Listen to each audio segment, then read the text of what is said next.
Tervetuloa Epsikasti jakso numero 2 pariin. Tässä jaksossa keskustelemme naisten edustusjoukkueen kauden avauksesta sekä miesten edustusjoukkueen ykkösen otteluista sekä ennakoidaan historiallista vierasreissua Jyväskylään. Vieraksi jaksoon saamme Edarin, tähtihyökkääjän Light Asarin. Mutta aloitetaan naisten kaudesta. Naisten edustus aloittaa kautensa tällä viikolla. EPS lähtee Hämeenlinnaan HJ:n vieraaksi tulevana lauantaina. Naisten Edari on muuttunut roimasti ja varsinkin HFA Märskyn kanssa tehty sopimus, jonka mukaan varsin yli 10 pelaajaa liittyy EPSin riveihin. Osa on päässyt kehiin jo T18 SM-sarjassa, jossa on tullut hyvää tulosta. Tavoite naisilla on kärkisijat, joten tavoitteet ovat korkealla. Käydään katsomassa ennakkovideo, jossa päävalmentaja Tommi Nuudesvaan ja Sara Ahtola kertovat tulevasta kaudesta. Naisten edustusjoukkueen kausi alkaa ja joukkue on valmiina sarjakauteen. EPS on viimeisen 2 kauden aikana ollut kakkosen kärkipääjoukkue ja tulevan kauden joukkueella on samanlaiset tavoitteet. Päävalmentaja Tommi Nuudesvaan kertoo joukkueen harjoituskauden menneen hyvin. Hyvin on sujunut, harjoiteltu paljon ja tammi-helmikuussa saatiin yhteistyö virallisesti käyntiin ja yhteistyö EPSin B-tyttöjen kanssa on toiminut tosi hyvin. Ollaan tiistai- ja keskiviikko-iltapäivät käyty täältä harjoittelemaan ja päällisin puoli kaikki hyvin. EPS ja HFA Märsky tekivät tulevalle kaudelle yhteistyösopimuksen, jonka mukaan EPS saa käyttöönsä akatemian pelaajat. Olisikohan 12 pelaajaa on Märskyn Popposta ja tuttuja pelaajia mulle tietenkin siellä ollut 6 vuotta nyt töissä, niin silleen tuttuja pelaajia ja hyvin harjoittelevia pelaajia ja toivottavasti näkyy myös pelikentällä. Yksi heistä on keskikentällä viihtyvä Sara Ahtola. Sara kertoo joukkueesta ja minkälaista jalkapalloa he haluavat pelata. No varmaan just, että me halutaan pitää aika paljon palloa ja sitten pystytään haastamaan ja hallitsemaan pelejä pallonhallinnan kautta. Pystytään varmasti haastaa kakkosjengejä ja pärjäämään hyvin ja on taitavia pelaajia. Suuria haasteita tai huolenaiheita ei ole kauden kynnyksellä. No pieniä loukkaantumisia vaivoja totta kai talvikauden aikana silleen, että harjoituspelejä muutamia jouduttu siirtää ja muuta, mutta siis ei nyt suurempaa yhteistyötä kuin alkoi, niin mun mielestä sen jälkeen mennyt tosi hyvin kaikki. EPSin naisten edustusjoukkue pelaa ensimmäisen kotipelinsä 5.5. sunnuntaina Raifua vastaan. Kaikki ovat tervetulleita katsomaan naisten kotiotteluita. Tervetuloa kannustaa meitä peleihin.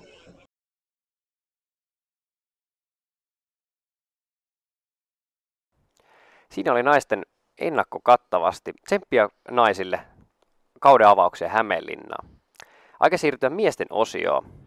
Ja tähän olemme saaneet erikoisvieraan. Joukkueen parhaimpia hyökkääjä ja EPSin historian ensimmäisen ykkösen maalin tehnyt Light LA7 Lasar. Tervetuloa. Tervetuloa, kiitos. Joo. Miten olet herännyt tähän aamuun, kun ollaan Epsikasti jakso 2 äänittämässä? Siis kyllä mä oon odottanut tätä podcastia siitä ja kiitos kutsusta, että mut just tänne haluttiin.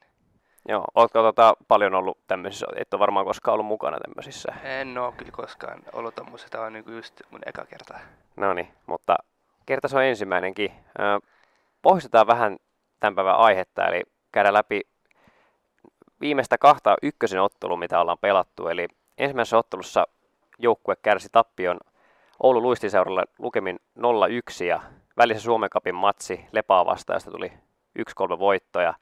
Sitten viime lauantaina EPS nappasi historian ensimmäisen voiton ykkösessä lukemin 2-0. Vifki oli silloin vastassa, niin sä olit pelikielossa tuossa ensimmäisessä matsissa, niin miltä otteet katsomoon näytti silloin, kun tuli 1-0 takki? No siis kyllä me lähdettiin voittaa peli, et kyllä me oltiin vähän hukassa alussa, mutta kyllä sit kun just peli kun oli just pelattiin 15 minuuttia puolta, niin sitten peli alkoi taas mennä paremmin.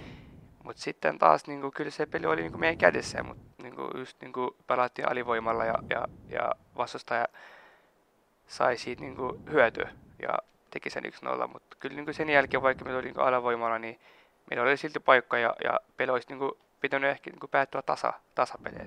Et kyllä ei ollut iso ero, mutta kyllä oli katsomusta kattoen, niin oli ihan hyvä peli. Joo, siinä oli ainakin mitä pystyin itsekin kommentaattorina katsoa, niin ainakin niin kuin vaihdot onnistui hyvin, että Kiiski tuli hyvin sisään ja sitten Tella siihen pohjalle tuli myöskin, niin he onnistu sitten. Tietysti se punainen kortti vähän sitten sekoitti, mutta kyllä siinä lopussa oli muutama paikkakin. Joo, kyllä Kiiskin niinku sisääntulo oli niinku tosi vahva, et kyllä se niinku, vaikutti Oulussa Oulun puolestaan ja se oli lähellä myös niinku maalintekoon. Mut ei voi sille mitään, että päättyi 1-0, mutta kyllä niinku tästä pelistä, että mä en päässyt pelaamaan siihen pelissä, että kyllä mä olisin tehnyt jotenkin vaikutuksen siihen pelissä. Joo, ihan varmasti. Ja, no sä pääsit kumminkin siinä Suomen Cupin-ottelussa Lepaa vastaan pelaamaan, mutta se jäi sulle harmittavasti, oliko ekan 20 aikana loppu sun peli, niin kävikö siinä, miten siinä tilanteessa, kun Juppi tuli sun tilalle? Joo, no siis, no vähän sellaisia alitivareita niin joukkueet tulee aina niin jaloille kovaa ja mä oon sellainen pelaaja, joka tykkää pitää palloa ja haastaa, niin kyllä tuli pari kertaa jaloille ja siitä ei pystynyt enää jatkaa sitä peliä. Et tuli pari iskua ja mä olin sille varmuuden vuoksi, mä lähden pois. Et ei tule mitään pahempaa. Joo, kyllä olet ihan oikeassa tossa ja sieltä tuli se tarvittava voitto, että siinä ei tarvi ehkä sitä puida sen enempää, että tehtiin vähän niin kuin job done, niin se on ihan hyvä. Mutta palataan tuohon viime lauantaihin, eli vastassa oli silloin Vaasa IFK ja koko ajan mun mielestä ottelu soitti niin kuin askeleen edellä, mutta maalipaikoille ei ollut hirveästi asiaa se eka jakso aikana. Mutta sitten toisella jaksolla peli vähän aukesi ja teikäläinen pääsi maalaamaan sen ensimmäisen maalin, niin kuvasinko mä niin kuin peliä niin kuin oikein? Oliko tuntuu kentällä vähän niin kuin samalta, että ekalla puolelle ei päästy niin kuin maalipaikalle tarpeeksi? No siis musta tuntuu, että kyllä niin kuin Vivki Vaasa oli niin kuin just haki sitä ehkä enemmän tasapeliä ja vastahyökkäystä. Että niin ne kyllä puolusti aika kapeasti ja niin kuin just niin keskeltä puolusti aika paljon. Et myös laidolta ei päästy niin kuin hirveästi 1-1. Et niin puolusti aika hyvin niin Vivki ekalla puolella. Mutta sitten niin kyllä me tiedettiin, että jossain vaiheessa toinen niin se eka maali tulee. Ja kyllä niin me tiedettiin, että niin tämä peli oli niin tosi tärkeä, kun niin aina kotipelit pitäisi voittaa. Niin kyllä me lähdettiin niin vahvasti voittaa. Sitten toka puolella että kyllä niin valmentajan puheet ja sitten niin kyllä pelaajat oli niin siinä mukaan, että kyllä niin nyt on pakko tehdä maali. Että kyllä niin toka puolella näytti paljon paremmalta, että me lähdettiin niin vahvasti ylöspäin enemmän. Ja sitten kyllä niin onnistuttiin siinäkin tekee 2 maalia. Myös niin onnistui tekemään niin historian EPSi 1 eka maalin. Joo, mennään siihen, miten se maali syntyi, muistatko tilanteen vielä, että miten tapahtui?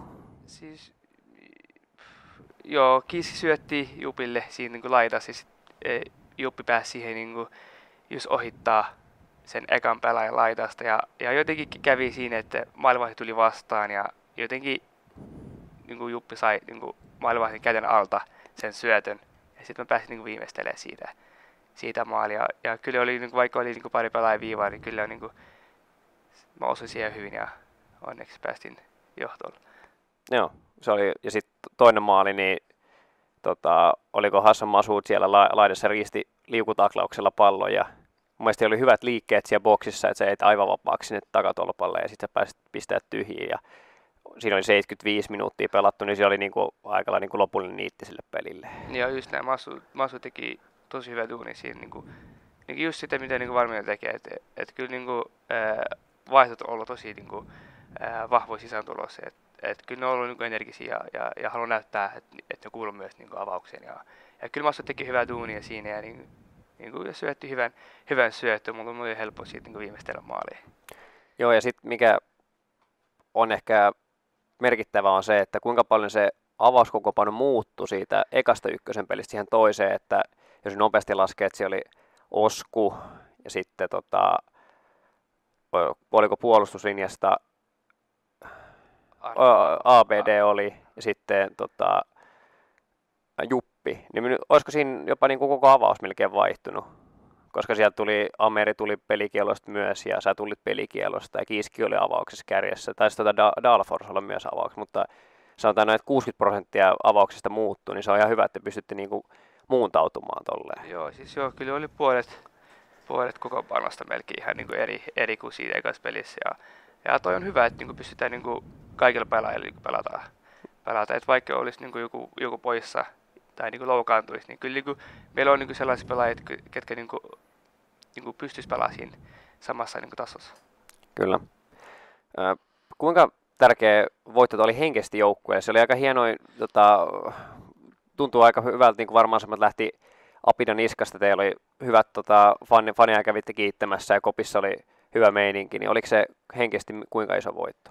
Kyllä tuo oli tosi tärkeä voitto niin Epsille myös, totta kai, niin kuin, kuten mä sanoin, että niin kotipeli pitää aina voittaa, että niistä pitää saada ainakin niin jokaisesta pelistä 3 pistettä, koska just sitä niin hävittiin eka peli ja kyllä meillä oli pakko voittaa ja totta kai niin kuin, kun yleisö tulee tänne, koska mun mielestä että niin kuin, Epsin yleisö on niin kuin, sarjan paras mun mielestä, että tänne tulee paljon katsoo ja totta kai samalla pitää kiittää kentälle. Kyllä, ja voidaan just noihin yleisöön palata, että ensimmäisessä ottelussa oli 600 katsojaa ja myöskin tuossa todella hyytävässä voi sanoa, että oli muuten kylmä siellä katsomossa, kun katseltiin peliä, niin sielläkin oli yli 400 katsojaa, niin kyllä on aistinut sen, että ihmisiä kiinnostaa, ihmiset haluaa tulla katsoa tänne peliä, varsinkin tuo voitto tuo varmasti niin kuin paljon myöskin uusia katsojia, niin sulla on varmaan faneista ollut tosi ja katsojista, niin varmaan hyvä fiilis tässä niin kuin kauden alussa. Totta kai, kun katsomo ja katsomo on täynnä ja siellä on niin kuin paljon niin kuin just sitä, ketä niin kuin, esimerkiksi tulee katsoa niin kuin sua just niin kuin pelaajana. Ja totta kai siinä vaiheessa pitää antaa myös niin kuin kaikkea siihen kentälle, että niin kuin pitää niin kuin kiittää niitä. Ja kyllä se tuo mulle niin kuin semmoista hyvän fiiliksen siitä, että niin kuin mä annan mun parasta niille ja myös Epsille. Kyllä. Siirrytään tämän haastattelun toiseen ja viimeiseen osioon, eli Jyväskylän vierasreissuun. Eps lähtee historialliselle vierasreissulle Jyväskylään ilmeisesti ensimmäistä kertaa, niin siellä kohdataan JIK tulevana perjantaina, ja JIK ei ole hävinnyt peliäkään, 2 peliä toki vasta pelattu, mutta voidaan sanoa, että he on yksi ennakkosuosikeista tässä sarjassa, niin ihan tuosta pelireissusta, niin millä miettiä sä oot lähes niin reissuun, just ennen kuin ruvettiin äänittelemään, sanoit, että oot ehkä Kuopio pisimmissä oot käynyt, mutta minkälaiset mietteet sulla on niin vierasreissusta ylipäätään? Totta kai vieraspelit on vaikeata, mutta kyllä me lähdetään niin hakemaan pisteet sieltä. Niin me lähdetään noin kaukaa vaan turhin käsiin. Totta kai me pyritään hakemaan niin 3 pisteet, vaikka JK on niin voittanut 2 peliä. Ja mun mielestä on JK niin just eka kotipeli tällä kaudella, niin ei tuolle helppo peli. Kun sä sanoit, että ne on niin just tippunut ykkösliigasta, niin niillä on tavoite just totta kai nousta. Mutta on meilläkin omat tavoitteet. Kyllä. Onko jos miettii bussilla joukkojen matkustaa, niin mitä siinä pitää ottaa huomioon siinä bussissa, että sä oot niin kuin täysin sharp, kun vihelletään pilliä? No, rehellisesti mä oon sellainen äijä, että kyllä niinku heittää läppää jo niinku joukkueen niinku joukkopelaajien kanssa. Ja sitten totta kai niinku, että mä oon semmoinen paljon, jos mä keskityn niinku tosi paljon siihen peliin, niin sitten ehkä peli vähän menee huonosti. Että kyllä mä niinku jokaisen pelin mä lähden sillä motivaatiolla, että niinku mä oon pelin paras, niinku kentän paras pelaaja. Että niinku mä en lähde paljon ajattelemaan. Niinku kyllä sit kun peli alkaa, niin sitten se fokus heti saman tien tulee. Eli sulla on niinku, että pidetään niinku homma rentona. Joo, pidetään homma rentona ja kyllä se siitä niinku lähtee. Joo. Mitä sä odotat JJK:lta? Minkälainen niinku vastustaja siellä on niinku vastassa? Onko teillä minkälaista tietoa siitä itse jengistä? No tällä hetkellä kyllä ainakin, mitä mä oon seurannut, niin kyllä niillä on niinku maalintekijöitä. Just niillä on niinku pari äijää, jotka on tehnyt niinku maaleja, hyvin maaleja, niin pitää laittaa niitä silmiä kyllä. Joo. Pakko palata myöskin tuohon viimeisimpään kotiotteluun. Unohtu kysyä, niin tuohon avauskokoonpanoon palasi viime kauden kapteeni Arttu Aho, niin siellä voin ainakin nähdä sieltä niin kuin katsomasta näin sen, että siellä niin kuin johtaja oli tullut sinne, niin vaikuttiko se hänen läsnäolonsa jotenkin teidän niin kuin suorittamiseen? Tulisiko jotenkin varmempi olo? Totta kai joo. Siis Arttu Aho jo viime vuodesta ollut aina mukana Ja totta kai tuli semmoinen johto-olo, että tuli varmempi fiilis olla kentällä. Ja mun mielestä kyllä se vaikuttaa myös, kun se on just kokenut pelaaja ja antaa hyviä neuvoja myös meidän nuorille pelaajille. Ja kyllä se toi just varman olon kentälle. Joo. Mulla ei oikeastaan tuosta Jyväskylästä tai muuta kysyttävää, mutta seuraava ottelu on siellä, mutta seuraava kotiottelu on Atlantista vastaan 4.5. Niin, minkälaisia odotuksia sulla on siihen peliin ja onko sulla jotain terveisiä tuonne EPS-kannattajille? Totta kai mä lähden jokaisen peliin, niin kuin mulla on omat tavoitteet aina. Ja just kun mä sanon kotipeleissä on niin kuin, just mistä mä niin kuin tykkään pelata aina kotipeleissä mun niin kuin katsomon silmien edessä. Ja kyllä Atlantis-peli ei tule ole helppo, mutta kyllä mulla on semmoinen varma fiilis, että kyllä me tullaan ottaa siitä 3 pistettä. Joo, hekin on hyvin aloittanut kauden ja ilmeisesti tosi paljon katsojia on tulossa, niin varmasti hyvä meininki. Mutta tämä jakso alkaa olla tässä näin. Muistakaa seurata EPSin kaikkia joukkueita eri sarjatasoilla, että pelejä on paljon ja kevät sieltä pikkuhiljaa saapuu, kellit vähän alkaa paranemaan, niin saadaan kausi kunnolla käyntiin. Ja mä kiitän Laitsua tässä vaiheessa, kiitos paljon vierailusta. Kiitos sulle.